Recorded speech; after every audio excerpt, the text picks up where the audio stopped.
일반적인 직장 내 갑질과 보좌진과 의원 관계에 있어서 갑질은 약간 성격이 좀 다르다 이렇게 생각합니다. 어허. 사실 예. 직장이라는 개념도 있지만요. 예. 보좌진과 의원은 동지적 관점도 있거든요. 예. 식구 같은 개념이 있어요.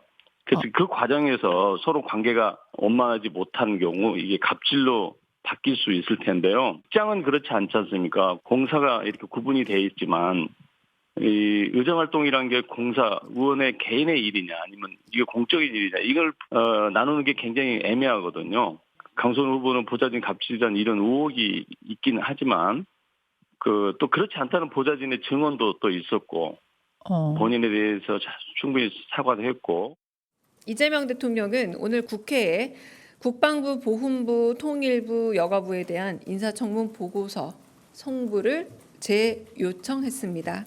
금주 내에 임명을 마무리하고 신속한 국정 안정을 꾀하기 위해 기한은 오는 24일 목요일로 요청했습니다. 네, 두 분과 관련 내용 살펴보겠습니다. 복귀왕 더불어민주당 의원 김건식 전 국민의힘 비전전략실장 나오셨습니다. 어서 오십시오. 네, 안녕하세요. 예. 강선우 후보자 인사청문 보고서 송부 기한이라고 해가지고 이제 국회에 이제 대통령실이 요청을 하는 겁니다. 지금 방금 전에 24일이라고 했죠. 그런데 보기님 오전에는 열흘 얘기했었거든요. 그래서 시한을 열흘을 잡을 것으로 예상, 뭐 확정은 아니지만 그렇게 될 수 있다라고 이제 대변인이 얘기하면서 왜 열흘이나 잡느냐 여기에 대해서 여러 가지 해석이 나왔어요. 그런데 24일로 기한을 정했다는 거는 이거 어떤 의미가 있는 거예요? 뭐 열흘이라고는 안 했지만 이제 최장 열흘까지 또 할 수 줄 수 있다, 있는 뭐 이런 거다 취지로 보니까 지난번 윤석열 정부 때처럼 하루 이틀만 주진 않을 거다. 네. 이제 이렇게 얘기를 해서 길게 줄 여지를 좀 줬던 것 같은데 이것이 이제 강선우 후보 한 사람뿐만 아니라 다른 장관 후보들까지도 사실 다른 장관 후보들 같은 경우에는 국민의힘에서 고의로 지금 보고서 채택을 거부하고 있는 예. 보통 국민의힘에서 상임위원장을 하고 있는 이 이제 해당되는 후보들인데 그러다 보니까 그분들까지 고려해서 예. 24일 정도로 한 거 아닌가 싶습니다. 그래서 24일까지 그 재송부 기간을 주고 나서는 그 다음에는 이제 대통령의 권한으로 예. 이제 25일부터 임명이 가능한 것인데 그 기간 내에도 사실 그 여러 가지의 변화들이 생길 수가 있습니다. 과거의 사례를 보면 또 그게 또 이제 바로 주말하고 연결되다 보니까 앞으로의 일주일 동안의 여론의 변화나 분위기들 이런 것들에 따라서 또 어떤 변화도 생길 수 있는 가능성은 있다라고 저는 개인적으로 생각합니다. 아니 그래가지고 열흘을 약간 시사하는 듯한 발언이어서 그 사이에 이 강선우 후보자에 대한 여론을 더 보겠다는 거 아니냐 해석이었는데 이틀 당장 모레로 하게 되면 이때부터는 이재명 대통령 임명을 해도 되는 상황이 되다 보니까 그 가능성이 없어졌다는 해석 여전히 또 가능성이 있다고 보세요? 저는 뭐 열흘이라고는 생각 안 했고 예. 이번 주말 여론까지는 보겠다라는 주말까지. 의지로 처음부터 하루 이틀은 주지 않을 겁니다라고 하는 것은 최소한 이번 주말까지는 보지 않을까. 그래서 일요일 날 뭐 어떻게 한다든지 뭐 이렇게 예상을 했었는데 예. 뭐 예상대로 시간은 준 것 같고요. 그 사이에도 여론의 변화에 따라서 얼마든지 선택을 할 수 있다, 결정을 그래요? 할 수 있다라고 저는 생각하고 그것이 이제 대통령의 판단이든 예. 당 지도부의 판단이든 뭐 혹여는 뭐 본인의 판단이든지 간에 앞으로 그런 변화의 시간은 충분히 남아 있다라고 저는 개인적으로 생각합니다. 근데 실장님 만약에 어제 그 주말에 대통령실에서 인명 강행 수순이다라고 했는데 그거를 번복하면 타격이 더 큰 거 아닙니까? 만약에 그렇다면? 그 목요일로 재송부 시한을 정했고 목요일 지나면 대통령이 임명할 수는 있지만 바로 임명할지 또 며칠 더 여론과 말미를 볼지는 그 대통령의 재량이거든요. 저는 그래서 저도 개인적으로는 모르겠습니다. 이틀만 재송부 기한을 줬습니다만 오늘 화요일, 내일 수요일, 모레 목요일 3일 사이에 뭐 일각에서 이야기하는 추가 또 폭로가 나올 게 있다. 예. 더 큰 센 게 있다.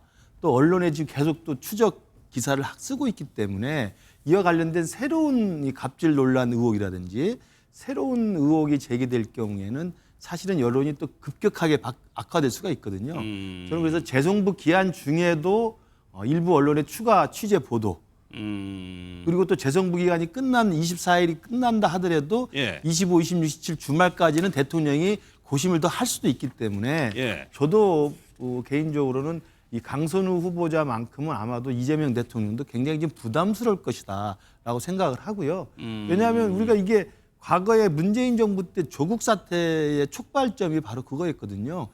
조국 전 장관이 그때 당시 법무장관 임명됐을 때 여러 가지 의혹이 제기됐지만 이걸 밀어붙여서 빨리 했어야 된다라고 강하게 당시 청와대 분위기가 그랬기 때문에 대통령이 임명을 강행했고 결국 강행한 다음에 조국 사태는 훨씬 더 커졌거든요. 예. 그런 상황을 본다면 강선우 후보자의 지금 국민적인 감정이나 국민적인 눈높이로 봤을 때는 아마 재송부를 24일 목요일로 한정했다고 그래서 예. 임명 강행으로 결정난 것으로 보기에는 아직은 시기상조가 아닌가. 저는 개인적으로 생각합니다. 그러면은 보기엔 이 우상호 수석이 이제 그렇게 설명을 해서 민주당 지도부의 의견이 영향을 좀 미쳤다는 취지로 얘기를 했는데 그러면 당에서 강선우 후보자를 요청했다라고 해석을 해야 되는 거예요? 어떻게? 아무래도 현재 여론이 그다지 좋은 편은 아니지 않습니까? 예. 어떤 결단을 못 내리고 있을 때 그런 경우에는 당이 또 방패막이 역할을 해줄 필요가 있는 거죠. 그래서 현직 의원이 이렇게 그 고심의 대상이 되는 경우는 처음 아니겠습니까? 예. 일정 정도의 흠결이 있다 할지라도 현직 의원일 경우에는 보통 국회에서도 보고서 채택을 해 줬고 그리고 보고서 채택을 정치적 이유로 해서 이렇게 여야 간의 갈등 때문에 안 된다라고 할지라도 그것을 강행하는 것에 대해서는 또 이해를 해 줬었는데 첫 사례입니다. 그러니까 만약에 강선우 후보가 후보직에서 낙마한다 할지라도 동료 의원으로서 다시 활동하는 거거든요. 이런 것들에 대한 당 지도부의 부담도 있는 것이고 대통령실도 또 부담이 있는 겁니다. 첫 번째 사례이기 때문에. 그리고 강선우 후보의 같은 경우에는 이것이 본인의 미래 정치 생명하고도 바로 직결될 수 있는 이런 거기 때문에 다른 후보와는 굉장히 다를 수밖에 없는 이런 상황인데 이렇게 힘들 때는 당이 그래도 어느 정도 대통령의 판단에 대해서 일부 방패막이 역할을 그러니까 대통령의 부담을 조금 가져오는 건가요? 부담을 좀 당이 나누어지는 뭐 이런 부분도 여당이기 때문에 감수해야 되는 것 아닌가 싶기도 한데요. 뭐 이런 부분에 대해서 당내 여러 가지 의견들도 좀 갈리고 있는 것 같습니다. 아 그래요. 일단 부 의원님은 며칠 더 여지를 뒀습니다. 그런 반면에 강준욱 비서관에 대해서 신속하게 대통령실이 인사처리를 했죠. 과거 발언과 오늘 얘기까지 한번 들어보겠습니다. 저쪽에는 더불어민주당이 있고 정의당이라는 게 있잖아요. 그냥 느낌상으로 보면 조금 지독한 빨갱이에 그냥 빨갱이 뭐 이런 느낌이 드는데 그죠? 강준욱 대통령실 국민통합비서관이 오늘 오전 자진 사퇴 뜻을 밝혔습니다. 자진 사퇴를 통해 자신의 과오에 대해 진심 어린 사과를 국민께 전하겠다는 뜻을 밝혔고 이 대통령은 이를 수용해 국민 요구에 응답하고자 합니다. 후임 국민통합비서관은 이재명 정부의 정치 철학을 이해하고 통합의 가치에 걸맞는 인물로 보수계 인사 중 임명할 계획입니다. 이제 전 비서관이 됐죠. 과거 발언 핵심적인 내용을 요약을 해봤는데 비상계엄을 옹호하는 발언이라든가 5.18 민주화 운동에 대해서 폭도라고 거론을 한 것이 현재 정부와는 아주 상반된 입장을 가진 인물로 보이는데 이런 사람이 국민통합 비서관 대통령실에 임명이 됐다 보니까 좀 검증 이거 부실했던 거 아니냐 이런 지적이 좀 있거든요.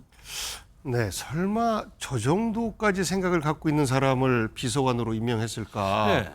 왜 이런 일이 생겼지?라고 아마 당내 인사들도 많은 걱정을 했었고 빨리 정리를 해야 된다라고 이제 내부에서 부글부글 했었어요. 부글부글 했었습니다. 근데 이제 늦었지만 지금이라도 빨리 사퇴한 것이 다행스럽다라고 생각하고 이것이 이제 시스템은 정상적으로 그 운영이 되고 있을 겁니다. 인사 검증 시스템은. 그런데 이번에는 좀 특수한 것이 보수계 인사 중에서 특히 이제 정규재 TV 운영하시는 그 정규재 씨가 추천했다라고 하지 않습니까? 그분이 이런 정도면 상대적으로 합리적이다라고 추천을 하니까 보수계 쪽에서 우리는 잘 모르는 영역에서 추천을 해왔고 우리가 국민 통합을 하려면 그동안 이재명 대통령을 지지했던 분들하고는 만날 수 있는 통로가 쉽고 보수 쪽하고는 어려운데 예. 그쪽을 잘 아는 분이 비서관으로 와서 활동을 해줬으면 좋겠다라는 대통령의 뜻이 담겨져 있다 보니까 인사 검증을 해야 되는 검증단 소속에서 이분의 생각까지는 제대로 확인을 못한 거라고 봐요. 일단 신일 사관을 갖고 있고 그리고 5.18에 대해서 심각한 문제를 드러냈고 예. 그리고 지금 우리가 세계 특검을 가동하고 있는 것이 정권 교체를 이뤄냈고 탄핵을 했음에도 불구하고 정의로운 통합에 출발을 해야 된다라고 대통령께서 말씀을 하셨다면 예. 보수계에 그런 추천이 있었을 때 검증을 담당하고 있는 참모진에서 그럼에도 불구하고 이건 안 됩니다 대통령님이라고 건의를 해야 되는 거예요. 그런데 예. 그런 것에 대해서 자기 역할을 포기한 거나 마찬가지이기 때문에 저는 검증을 담당하는 비서관 그 수석 정말 이번에 정신 바짝 차리고 이런 검증 다시 있어서는 안 된다. 그리고 뭐 말 나온 김에 조금 이따 이야기하는 시간이 있을지 모르겠습니다만 예. 최동석 인사처장에 대해서도 그런 정도 논란이 되는 발언을 한 사람에 대해서 공직자 모두에 대해서 검증을 하는 예. 인사처장을 맡긴다라는 것 또한 저는 누가 추천을 했는지 모르겠습니다만 검증에 있어서 인정을 두는 검증을 하면 예. 그 시스템은 무용지물이 될 수밖에 없는 거거든요. 그래서 예. 시스템은 존재한다라는 대변인의 말에 대해서 저는 존재한다. 하지만 그것을 누가 운영하느냐, 어떤 시각으로 운영하느냐에 따라서 그 시스템이 제대로 운영될 수도 있고 혹은 둔하게 운영될 수도 있다라는 걱정을 좀 합니다. 복 의원님께서 지적을 해주셔가지고 시장님께는 그런데 이제 강유정 대변인 후임도 보수계 인사를 영입하겠다고 네. 해서 이건 확고한 것 같아요. 그러니까 국민통합비서관이 이제 그런 정치적 의미를 두고 신설한 비서관 자리라고 봅니다. 그러니까 저는 저 맥락이 이재명 후보가 대통령 후보로 했을 때 중도 보수 정당이라고 민주당을 자리매김한 적이 있었잖아요. 예. 그러다 보니까 이제 우리 국민의힘이 워낙 당 내부가 복잡하고 할 역할을 못하고 있기 때문에 당시 대통령 선거 기간에 이재명 후보가 중도 보수 정당이라고 하면서 우리 당까지 외연을 확장하려고 했었던 기록이 있었기 때문에 예. 아마 그런 연장선에서 대통령에 당선된 다음에 중도 보수까지 외연을 확장하기 위해서 아마 국민통합 비서관이라는 제도를 만들었던 것 같고 그러다 보니까 보수 쪽 인사를 추천받아서 한 건데 지금 결과적으로 보면 제가 볼 때 합리적 보수 인사를 데려가서 했다면 나름대로 의미를 가질 수 있다고 생각합니다. 근데 극우 인사를 데려간 거 아닙니까?